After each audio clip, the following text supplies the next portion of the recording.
Kan yang menghalangi datangnya rezeki kita, itu adalah dosa-dosa kita. Dan kita harus sadar, ketika kita melakukan dosa, itu kita langsung minta ampun sama Allah.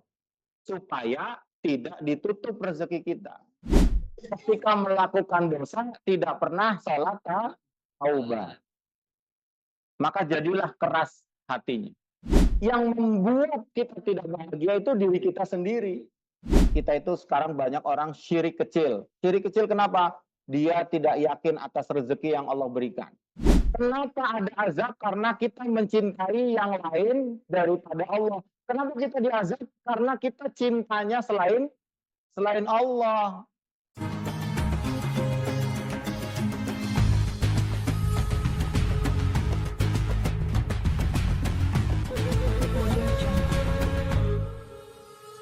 Orang kaya itu, kita bisa kaya, tapi kaya yang bagaimana?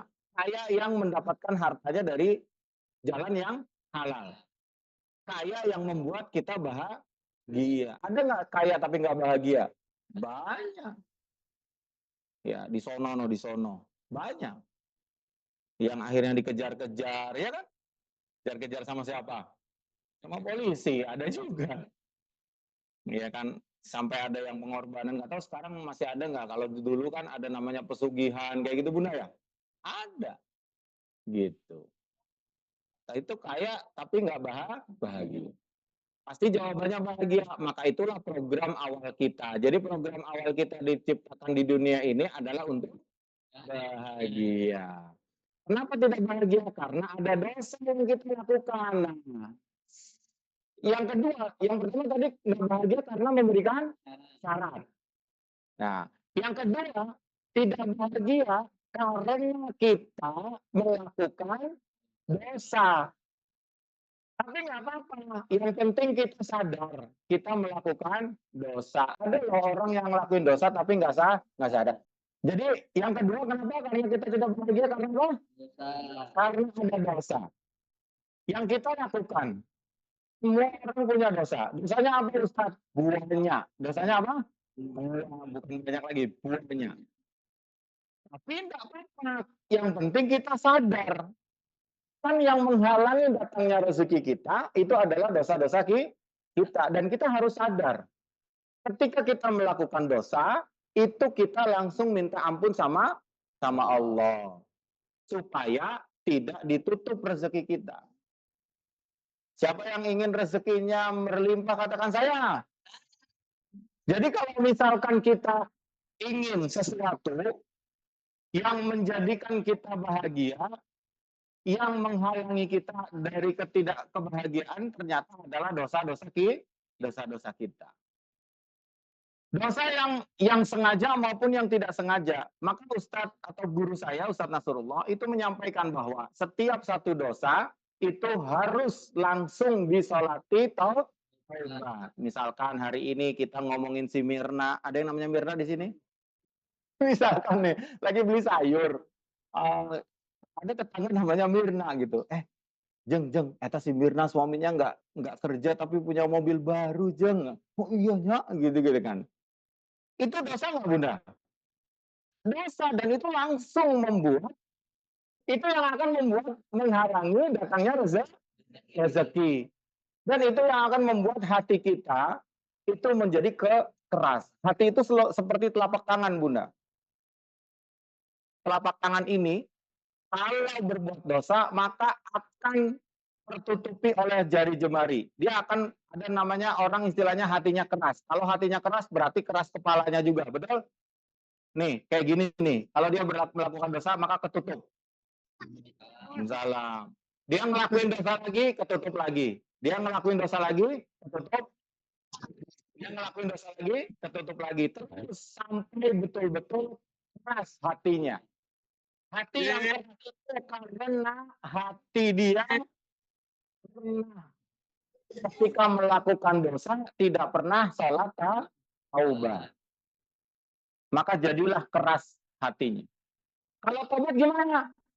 Tadi telapak tangan tadi kayak gini, kemudian berbuat dosa, dia salah taubat kebuka lagi.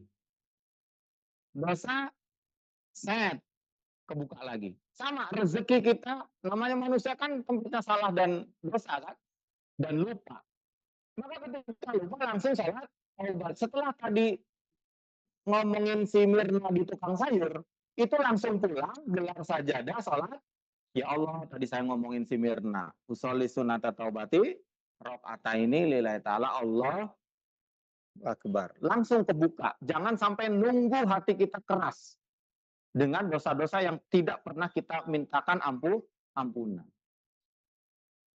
Iya, orang yang sudah hatinya keras nggak bisa akhirnya masuk dari manapun nggak bisa, dan rezeki dia juga akan ketutup. Gitu. Nah, inilah yang harus betul-betul kita perhatikan dalam kehidupan kita. Kebahagiaan terhalang juga karena adanya dosa. Jadi yakini bahwa bahagia adalah program utama Anda. Apapun yang terjadi, maksudnya bagaimana? Yang terjadi mau senang, mau dipakai yang mana dari Allah. Sama kita adalah bahagia. Contoh nih, ada orang yang banyak persoalan, banyak masalahnya. Itu apakah bisa bahagia? Bisa. Karena sebenarnya yang membuat kita tidak bahagia itu diri kita sendiri. Kayak gini nih contohnya nih, ada anak kecil memelihara kucing, kemudian kucing sangat dia sayangi, kemudian si anak kecil itu nangis. Oh, nangisnya itu betul-betul histeris gitu. Tapi menurut orang lain yang melihat si anak kecil itu, eta lebay teh gitu kan. Masa cuman kucing aja nangis. Sebenarnya tuh menurut orang itu nggak apa-apa gitu. Tapi karena kita memaknai satu hal itu, jadi kita seperti itu gitu. Kayak luka nih, Bunda punya luka di kaki. Kemudian luka itu kan harusnya disembuhkan kan ya, diobatin. Tapi Bunda malah ngasih jeruk nipis gitu, luka tapi ditetesin jeruk nipis. Apa yang terjadi? Perih. Oke, kita berhalusinasi dulu deh. Coba semuanya tarik nafas. Hempaskan. Tarik nafas lagi. Ya, betul. Hempaskan. Relax. Ikuti kata-kata saya. Fokus terhadap apa yang saya ucapkan ya. Tarik nafas. Hempaskan. Betul seperti itu. Tutup matanya. Iya. Terima kasih kerjasamanya. Tutup matanya. Tarik nafas lagi. Hempaskan. Fokus. Hanya terdengar suara saya. Ayo Bunda bayangkan, ya sekuat tenaga Bunda lagi kumpul bersama teman-teman, reunian SMA, reunian S1, reunian SMP. Coba bayangkan dalam satu tempat Bunda lagi kumpul. Lagi kumpul kayak gitu, tiba-tiba bayangkan sekuat tenaga Bunda pengen minum, kemudian ngomong sama teman Bunda, gue mau minum dong. Oke, ambil aja silakan ke belakang sendiri. Ternyata Bunda ke belakang, ke dapur. Bayangkan melangkah ke dapur, ke rumah dapur temannya Bunda, kemudian di dapur Bunda lihat ada kulkas. Nah, perlahan-lahan buka kulkasnya, ya.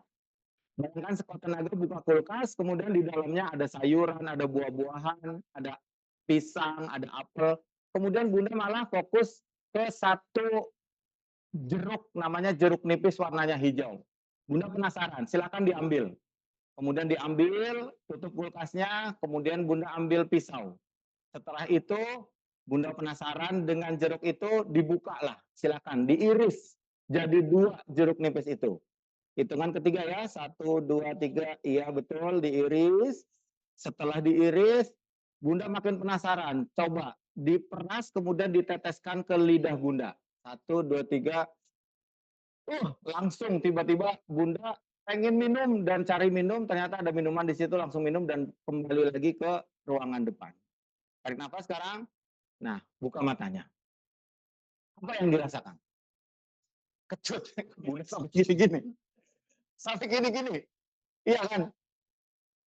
Sekarang saya tanya, ada nggak jeruknya?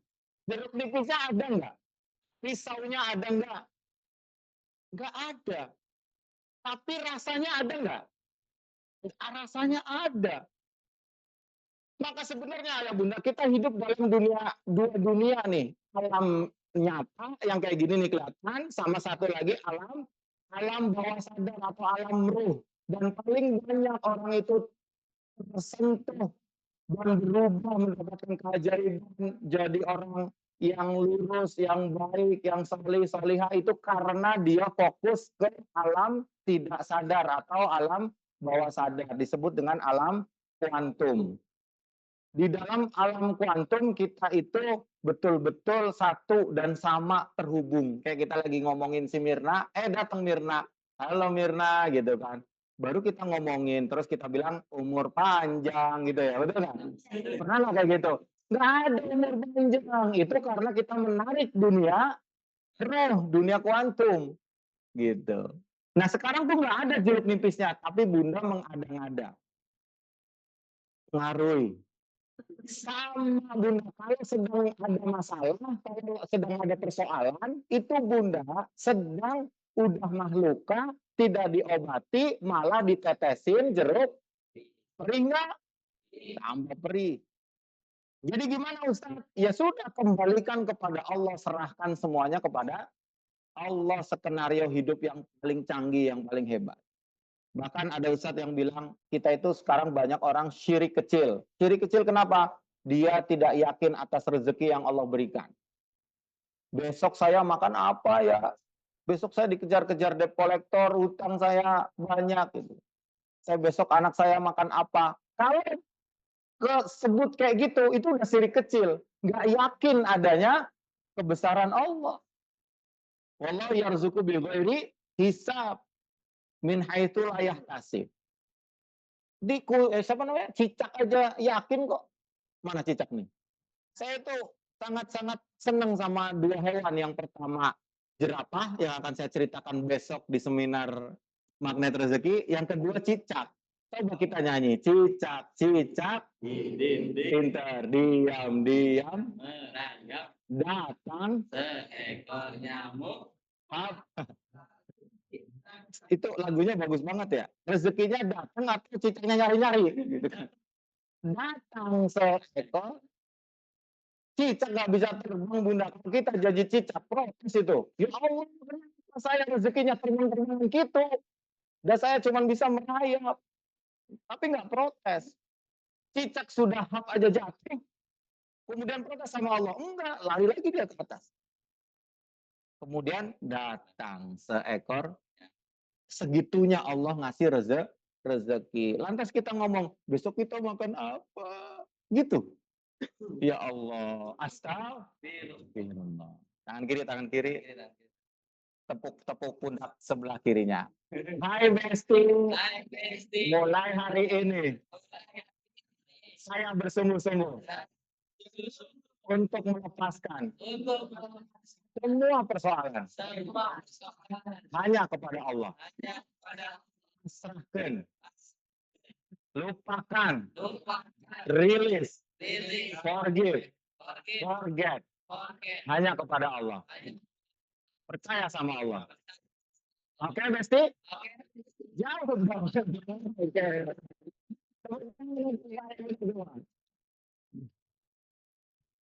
Nah, kalau kita sudah meyakini bahwa dosa itu menghalangi kita dari kebahagiaan, dari rezeki, dari hal-hal yang membuat hidup kita tidak tenang, maka jangan lagi melakukan dosa. Sholat taubat, dosa lagi, sholat taubat lagi, dosa, sampai kita kayak malu gitu sama Allah. Udah capek sholat taubat, nggak mau lagi. Akhirnya istighfarnya juga makin kenceng. Astagfirullahaladzim, astagfirullahaladzim, astagfirullah. Istighfar ada 3 kan? Maknanya saya salah, ampuni saya siap belajar. Apa? Saya salah, ampuni saya siap belajar. Kalau belum bisa bahasa Arabnya dan belum bisa menghayati, tolong diganti dengan bahasa Indonesia. Saya salah, ampuni saya ya Allah, saya siap belajar. Saya salah, ampuni saya ya Allah, saya siap belajar. Saya salah, ampuni saya ya Allah, saya siap belajar. Gitu. Nanti kalau sudah terus didawamkan, baru kembali lagi ke astagfirullah. Supaya apa? Supaya istighfar kita tajam. Selama ini istighfar kita tumpul gara-gara nunjuk orang. Orang yang salah, kita yang istighfar. Astagfirullahaladzim. Etanya si Eta Mirna. Mirna deh, punten. Ya, Jadi istighfar itu untuk siapa? Nah, maknanya apa istighfar? Saya salah, ampuni saya. Jadi akui dulu di hadapan Allah, ya Allah saya salah. Kenapa saya tidak bahagia? Saya salah ya Allah. Kemudian yang kedua, ampuni saya. Setelah kita ngaku salah, minta ampun. Ya Allah tolong ampuni. Karena kalau sudah Allah ampuni itu enak. Kebuka lagi tuh pintu rezeki.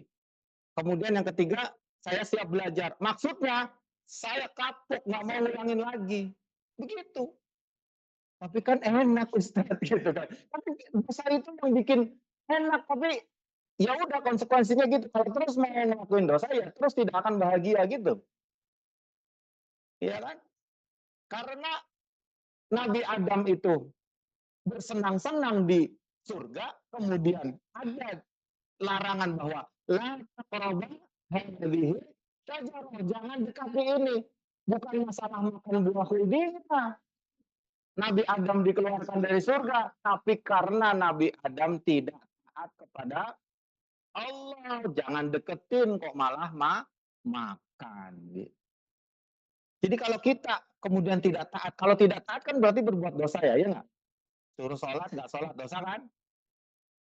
Nah, kemudian suruh memperbaiki hubungan antara manusia, tapi malah ngancurin temennya, dosa nggak? Dosa, nggak taat. Katanya kita cinta sama Allah, ternyata yang miliknya Allah kita nggak cintai. Kan semua kita ciptaan Allah, betul ya? Kita dicintai nggak sama Allah? Dicintai sesama manusia dengan yang lain itu harus saling sayang. Tapi malah kita ngelukain hati orang. Artinya kita ngelukai hati atau ngelukai perintahnya Allah untuk satu sama lain menyayangi. Kan gitu logikanya. Maka ditutuplah kebahagiaan itu. Jadi jangan izinkan satu detik pun hidup kita kecuali bahagia. Nah, cara bahagia ada dua. Yang pertama, mencapai titik ridho. Apa Bunda? Apa bedanya ikhlas dengan ridho? Ikhlas. Rela memberi. Coba tangannya begini. Ikhlas. Rela memberi. Ridho. Rela menerima. Udah ikhlasin aja, udah ridhoin aja gitu. Harus paham tuh. Kalau menerima berarti kita ridho. Udah ridho aja. Udah terima aja. Allah ngasih apapun kepada kita, terima aja dulu. Terima dan terima kasih ya Allah, nggak apa-apa ya Allah, aku di sini nggak apa-apa kayak gini, aku nggak apa-apa. Maka ada tuh kajian Ustadz siapa yang aku nggak apa-apa gitu, ya ada ya Ustadz siapa ya? Ustadz Nana Taki, aku nggak apa-apa. Ini nggak mudah, tapi bisa kita bisa ngomong kayak gini, aku nggak apa-apa. Ketika kejadian sama diri kita, orang bilang saya nggak bisa sabar Ustadz. Dan saya nggak ngerti sabar itu gimana. Sabar itu ditumbuhkan pertama, pisau matil ula. Jadi ketika lagi tumbuhan pertama, misalkan lagi kendaraan ini ditabrak, jedar. Kesabaran kita di mana? Saat kendaraan kita ditabrak, jedar. Kita bilang apa? Nggak apa-apa ya Allah, keren. Gitu. Kalau lihat di jalan, apa ditabrak, coba kalau bilang keren. Ingsia, gitu kan. Berantem. Ya Allah, saya kalau menceritakan saya dulu juga ternyata, ya Allah, kok saya juga dulu kayak gitu ya. Saya sampai tapi pas ini ditabrak gitu kan mobil dari belakang. Kemudian saya praktek di samping saya, anak saya lagi berduaan nih. Kemudian lagi nyetir mobil, ternyata ditabrak sama anak SMA, jeder gitu kan. Apa yang saya ucapkan? Wow, keren. Nggak apa-apa ya Allah. Mobil saya ditabrak. Nah, tolong cek. Wah, set langsung tuh. Anak saya bilang apa Pak? Ayah, mobil kita penuh gitu kan. Keren. Nggak apa-apa. Allah ngasih bungkus permen. Saya bilang kayak gitu. Bungkus permen gimana? Terima dulu bungkusnya. Nanti di dalamnya akan ada permen atau rezeki. Ya, ayah, itu datang orang yang nabraknya. Minta ganti rugi aja kata. Anak saya kan kritis tuh anak pertama.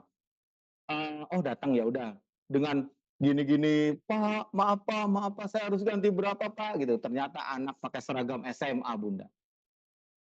Iya kan? Lagi sekolah. "Saya ganti berapa?" "Ganti berapa?" Ya nggak bisa lah, dia juga nggak punya uang gitu. "Kamu mau ganti pakai apa?" "Udah nggak apa-apa, yang penting kamu sehat." Gitu, saya bilang gitu. Oh, langsung, iya kan, mau gimana? Yang penting selamat. Hikmah itu, orang kan sering ngomong, ambil hikmahnya. Hikmah itu akan ada setelah kita menerima atau ridho atas apa yang terjadi. Kemudian setelah ridho, baru Allah bilang, "Wih, itu ya Allah, hambaku dikasih ujian kayak gitu, tapi tetap mempertahankan energi bahagia, ente ngahuleng, nggak protes." Akhirnya barulah di situ ada hikmah, datanglah rezeki. Maka setelah itu datang rezeki ya, ya saya daftarin haji Roda ya kemarin. Iya, coba kalau saya marah-marah sama anak itu, ini mobil saya penyok. Berapa ya? Kalau ganti rugi mobil penyok satu panel ya 550 ya Pak ya? 500 lah Bapak. Tapi ini saya nggak minta sama sekali, udah kamu pulang aja, kamu sehat. Makasih Bapak, beneran nggak ganti Pak? Nggak apa-apa gitu. Tapi Allah ganti dengan saya masukin jamaah sini, kalau masukin jamaah haji, dapat bonus nggak? Dapat dong. Dan berapa juta? Iya. Ya rahasia. Yang jelas lebih dari 500.000. Ya kalau umroh aja udah jelas ya berapa ya. Maka haji berapa? Akhirnya itulah yang dimaksud dengan permennya. Jadi hadapi semuanya dengan hati yang lapang, menerima. Tadi ikhlas gimana? Ikhlas rela memberi, ridho rela menerima. Ya, mulai hari ini kita kalau mau ngomong ikhlas berarti kalau kita sudah ngeluarin atau mau udah sedekah dan lain sebagainya, udah nggak usah diungkit-ungkit. Jangan lagi ngomong saya ikhlas. Oh, enggak. Enggak. Rela. Itu promosi ya. Atau mungkin mungkin wah, dia nggak tahu diri ya. Tahu nggak siapa dulu yang bikin dia sukses? Siapa yang ngebantu dia saat dia jatuh gitu? Jangan. Udah ikhlas dan ridho terhadap semua ketetapan. Nah, kejar titik ridho apapun yang Allah beri kepada kehidupan kita, rela menerimanya. Allah mau kasih nambah jika sudah bersyukur. Ini kelihatan ya tulisannya Bunda ya? Kelihatan kan? Kemudian tambahnya rezeki karena Allah bahagia atas hambanya yang sudah ridhoinya. Jadi kalau mau nambahnya rezeki ya udah semua yang terjadi di luar kendali diri kita ridhoin aja, ya terima aja dulu, nggak usah komplain. Bunda pernah COD kan? Kalau COD juga nerima bungkusnya, betul nggak? Apa pengen isinya doang? Kalau paket gitu depan rumah gitu, paket ada yang kayak gitu? Siapa tuh? Saya nggak mau Pak, bungkusnya saya mau isinya aja, kan nggak mungkin. Di foto juga foto sama bungkusnya, terima dulu semuanya ya. Pakai semua ilmu-ilmu yang dipelajari sebelumnya. Karena bahagia tanpa syarat atau materi ini adalah jurus ke-10 dari magnet rezeki. Bunda akan nyambung ketika belajar dari jurus 1, 2, 3, 4, 5, 6, 7, 8, 9. Ini ke-10 Bunda. Karena kita diprogram untuk bahagia. Ini yang Sabtu-Sabtu kemarin ikut, saya kan sebulan sekali jadwalnya di sini. Kemudian saya sering mengadakan seminar magnet rezeki juga. Semua jurus harus dipelajari, baru akan nyambung. Tapi nggak apa-apa, sekarang langsung ke-10. Bunda keren langsung loncat twing gitu. Karena apa? Karena judulnya keren hari ini. Mau hidup senang atau tenang. Nanti baru di akhir kita akan jawab ya. Kemudian saat belum dapat keajaiban, kalau kita belum dapat kebahagiaan, belum dapat rezeki yang banyak, belum dapat kesehatan, misalkan nggak sembuh-sembuh, kemudian belum dapat anak yang soleh, belum dapat juga titik ridhonya Allah, temukan alasan-alasan positif kenapa Allah tidak mencapai untuk mencapai titik ridhonya Allah itu kenapa gitu.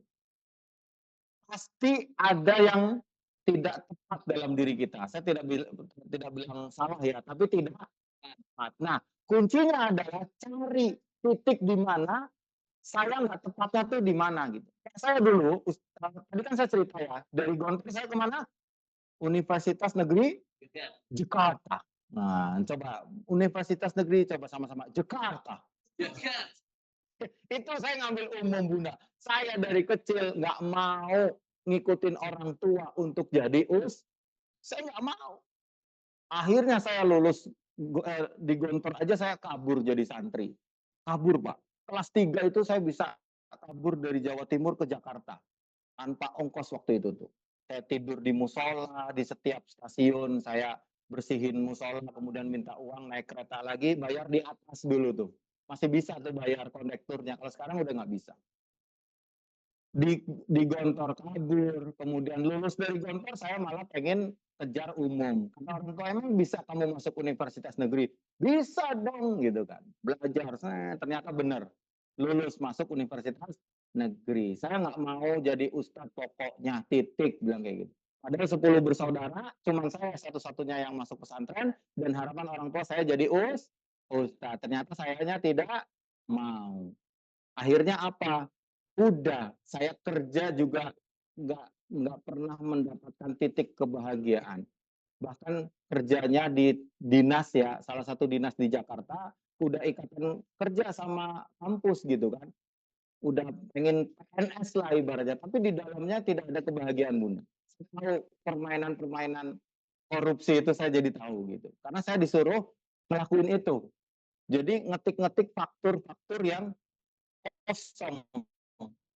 Padahal itu nggak ada PT-nya, tapi buat aja buat koran. Yang penting habis dana sisa beberapa ratus juta.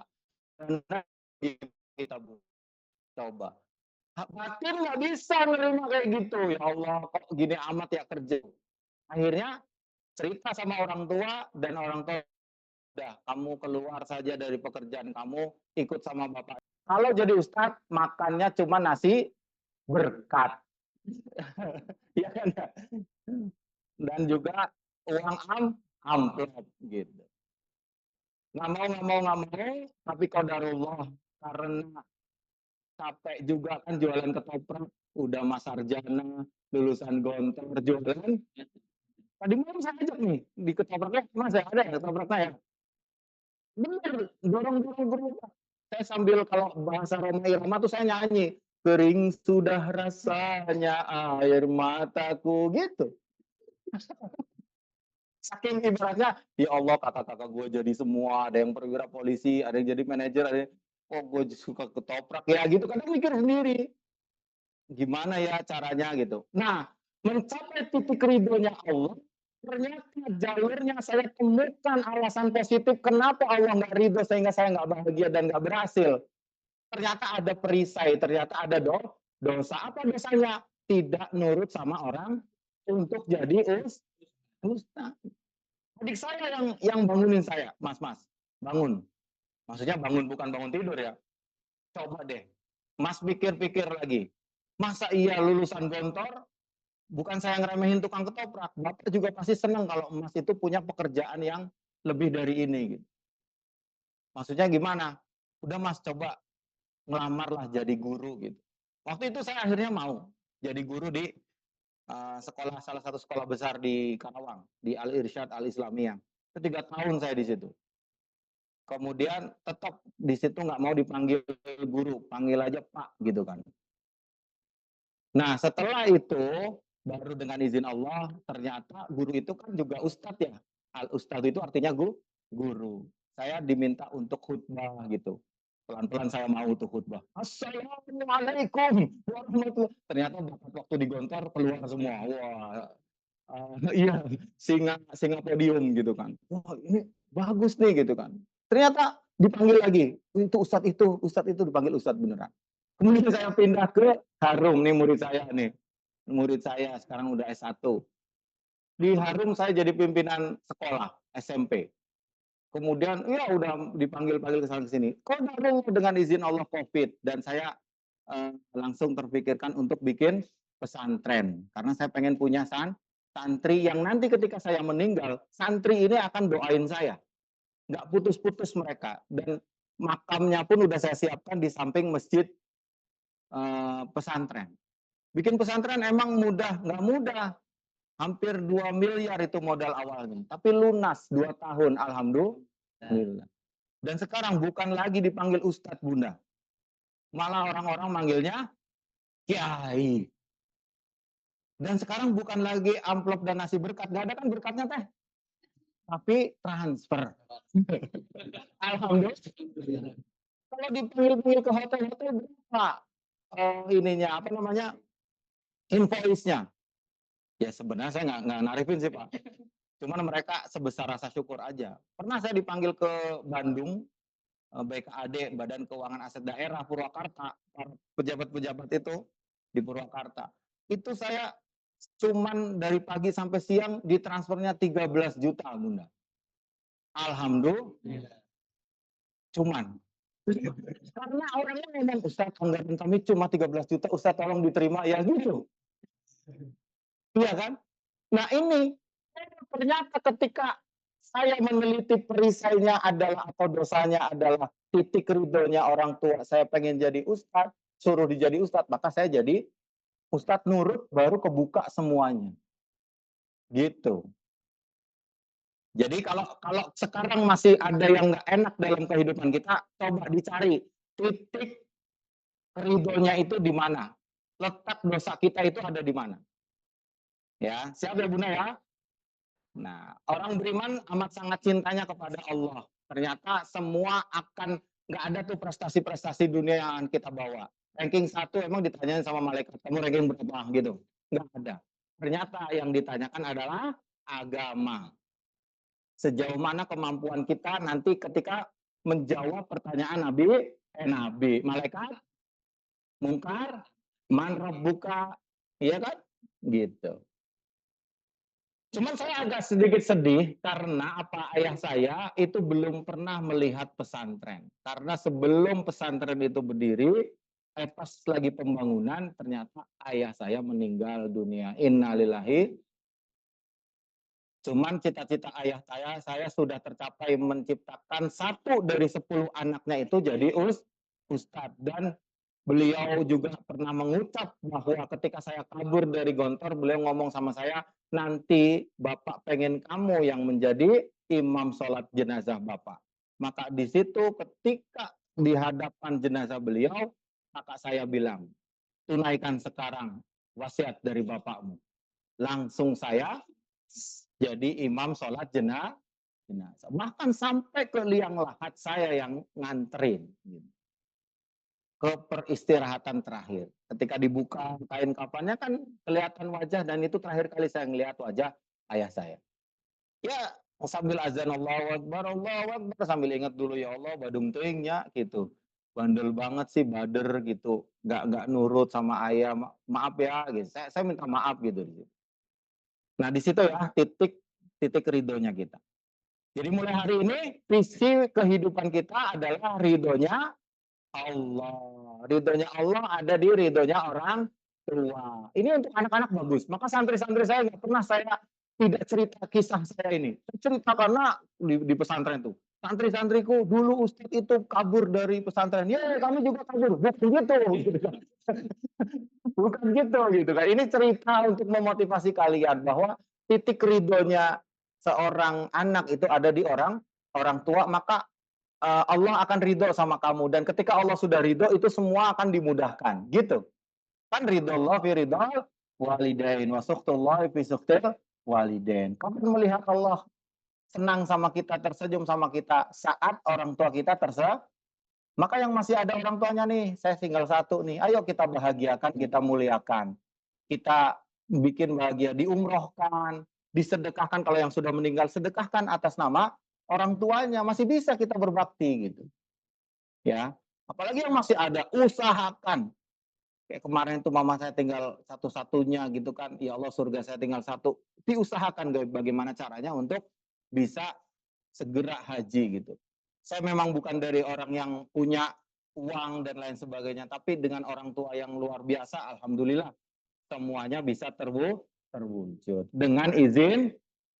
Maka fa'amma bi ni'mati rabbika fahadits itu penting. Kalau Bapak Ibu sudah belajar ilmu ini, ceritakan keajaiban-keajaibannya. Ya, supaya orang lain bisa ikut circle kita. Oh, gabung sini. Banyak sekarang orang yang nggak bahagia di luar sana, bahkan nyari kebahagiaan dengan memaksa supaya terlihat bahagia. Ada? Ada. Banyak yang kayak gitu. Nah, ternyata bahagia itu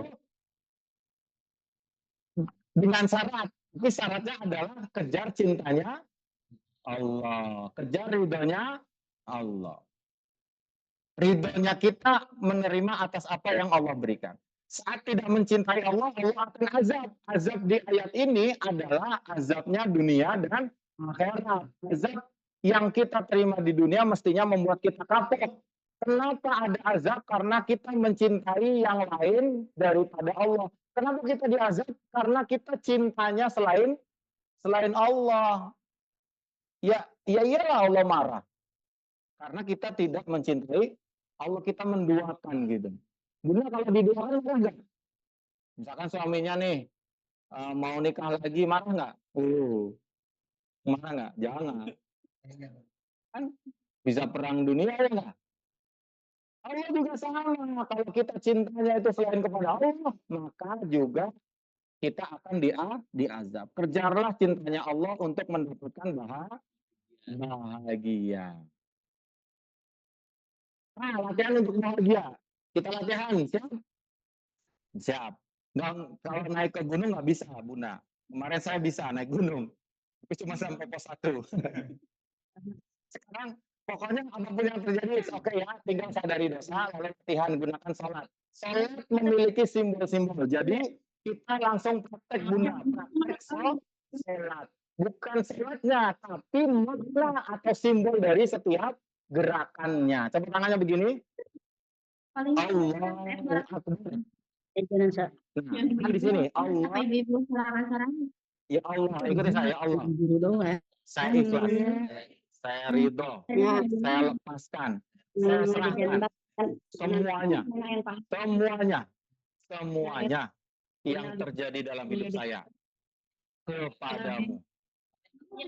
Akbar. Jadi lepaskan dan serahkan. Lepas dan serah. Jadi jangan pernah dibawa-bawa. Saat sholat kita jangan pernah dibawa-bawa. Jangan dibawa apa? Semuanya, utang jangan dibawa di sholat. Besok lunasinya gimana ya? Allah, ini kita lagi terapi. Kita lagi latihan bahagia. Sholat bahagia enggak? Ketemu sama Allah. Kita mau ketemu sama Allah bahagia. Lepaskan dulu 5 menit doang. Allah. Wah. Jangan dibawa-bawa lagi. Coba tangannya begini. Kalau masih membawa-bawa, Bunda akan sakit terus. Coba, terus. Yang kencang banget. Terus, makin kencang. Lepaskan. Sekarang lepaskan. Pas kayak gini terus kencang banget, apa rasanya? Sakit. Memar. Iya kan? Itu kalau Bunda punya persoalan, kemudian dibawa terus, dipegang terus, disimpan terus, sampai takbirnya aja nggak mau ngebuka. Allah. Sakit nggak Bunda? Sakit. Terus saya tanya, yang digenggam itu apa? Tadi yang Bunda Bapak genggam apa? Nggak ada. Cuman angin, betul nggak? Nggak ada. Sama seperti jeruk nipis tadi kan? Kita kayak mendramatisir gitu. Ya Allah, kok gua begini amat ya? Gitu kan. Padahal nggak ada kalau kita serahkan semuanya kepada. Nah, kemudian langsung Allahu Akbar begini. Nah, kalau kita sedang begini, itu anggap saja kita sedang dipeluk sama Allah. Masya Allah. Ya nggak, rasanya gimana coba? Wah, Allah, saya dipeluk sama Allah. Komitmen untuk masuk ke dunia kuantum. Jadi udah nggak dunia nyata lagi, masuk ke dunia ruh. Artinya fokus. Ada Allah melihat kita, atau kita seakan-akan bisa melihat Allah. Kita lagi dipeluk nih, sini hambaku. Tidak lagi hidup dalam dunia realita. Hutang. Si Mirna, biarkan. menang, damai, bahagia gitu loh. Ya Allah, sambil baca Al-Fatihah. Alhamdulillahi Rabbil Alamin. Pelan-pelan pahami maknanya. Ar-Rahmanir Rahim. Maliki Yaumiddin. Iya, Bunda jangankan nanti sholat, sekarang aja kayak mau nangis kan. Tapi selama ini kita Allahu Akbar. Bismillahirrahmanirrahim. Allahu Akbar. Nggak bahagia Bunda. Kalau ini simbol-simbol ini bisa dimengerti, maka hidup itu udah dilepaskan masuk ke dunia realita. Hiduplah dalam dunia kuantum penuh dengan nikmat dan bahagia. Istri dipeluk suami bahagia nggak? Bahagia. Suami dipeluk istri? Iya. Anak-anak kita dipeluk kita? Nah, kita dipeluk sama Allah bahagia. Apalagi di depan Ka'bah ya, amin. Saya tuh kalau depan multazam itu selalu ngerinding gitu, ya Allah. Kok saya bisa sampai sini, anak tukang ketoprak gitu Bunda. Ya Allah makasih ya Allah. Maka pertama kali saya diumrohkan sama Baby Tur itu saya cuman ya Allah saya nggak nyangka bisa ke sini ya Allah. Semua kakak-kakakku hebat-hebat nggak ada yang belum ada yang ke sini. Baru tahun ketiga setelah saya umroh 3 kali baru mereka ikut saya. Ya Allah terima kasih ya Allah. Pulang dari umroh pertama tiba-tiba dipanggil sama ownernya Galuh Mas. Dia nggak jadi konsultan di Galuh Mas. Jadi konsultan Bunda kontrak 2 tahun. Nggak usah saya sebutkan digit gajinya ya. Bingung nanti. Alhamdulillah. Ya iyalah perusahaan besar 160 hektar di Karawang. Saha yang nggak kenal dengan Galuh Mas. Gitu. Jadi udah masuk ke dunia kuantum. Kemudian setelah baca Al-Fatihah dengan Quran ini Garputala itu jurus keempat. Jurus keempat kalau nggak salah ya. Garputala itu Bunda, kalau kita punya persoalan, kalau kita punya sakit hati, punya dalam kondisi yang nggak baik-baik saja, buka Al-Quran. Kemudian temukan ayat, satu ayat itu dizikirkan, kemudian lihat makna ayatnya, itu adalah solusinya, begitu. Itu namanya garpo. Jadi kita baca ayat untuk kudukulhu waladhalin amin. Allah somat itu deh gitu.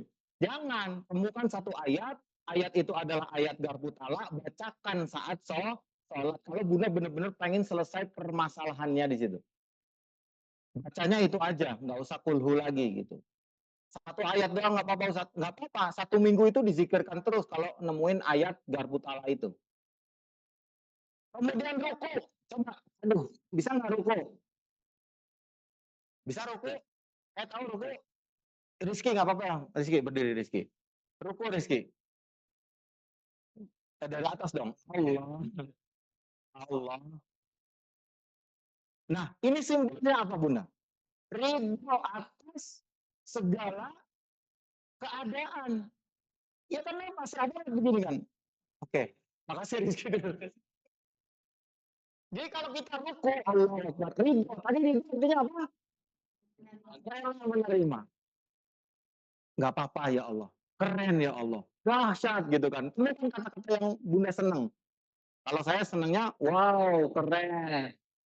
Mobil ditabrak, wow. Spionnya patah, wow keren. Istri marah-marah, rumah berantakan Bunda. Terima Allahu Akbar.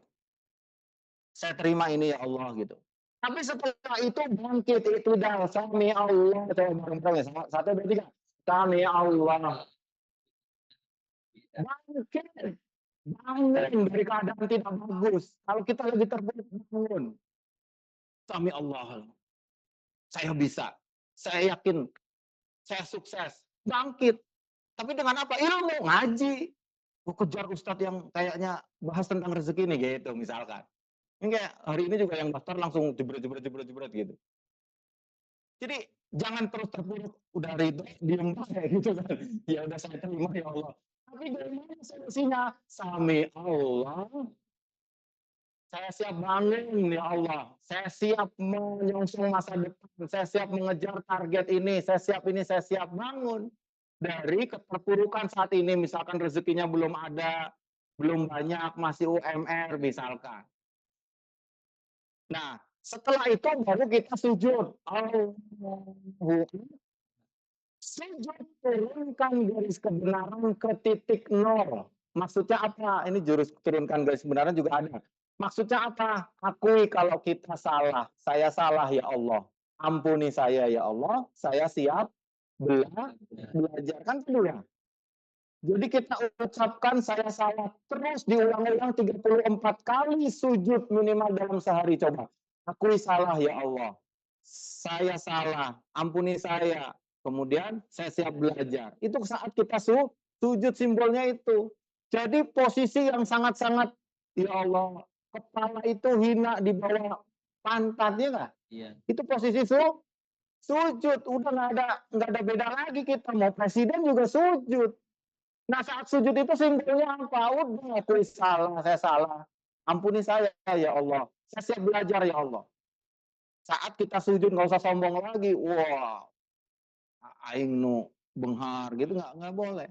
Sujud semuanya sama. Setelah itu baru Allahu Akbar iftirash. Apa iftirash?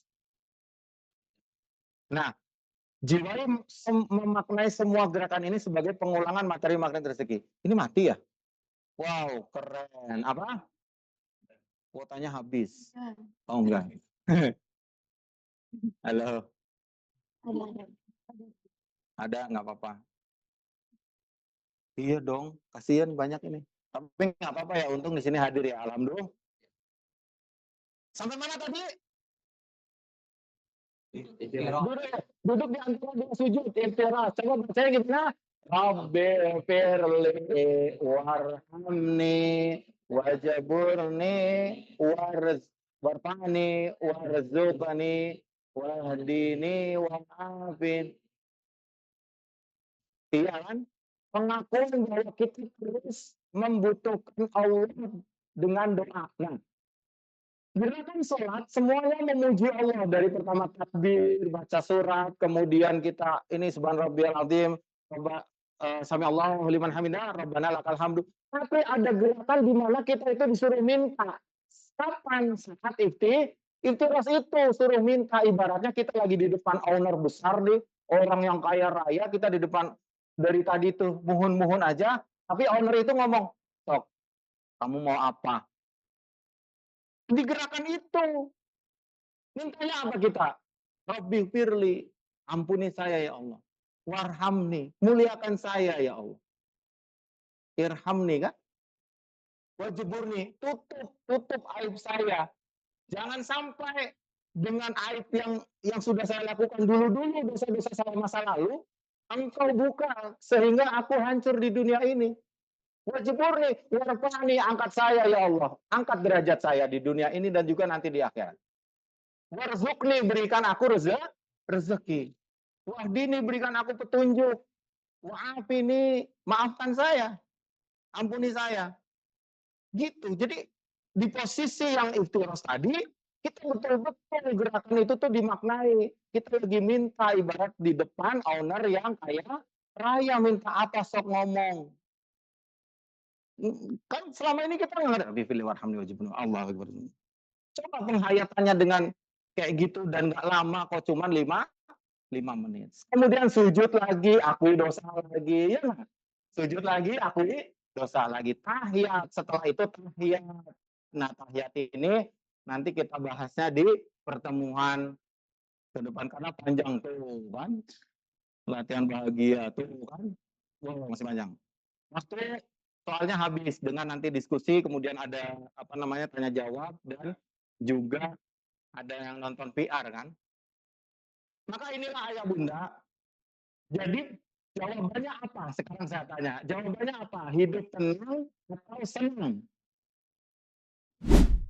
Jadi kita tenangkan diri kita, maka kita akan mendapatkan kesenangan, kebahagiaan karena programnya manusia diciptakan di dunia ini adalah untuk ketika kita bertambahnya nikmat rezeki harta kita, tapi kita malah justru untuk membantu orang lain gitu loh. Itu berarti berkah. Pilih mana Bunda? Pilih yang rezeki yang lebih 2 kali lipat, 3 kali lipat dari yang Bunda utangi, atau ngejar-ngejar dia?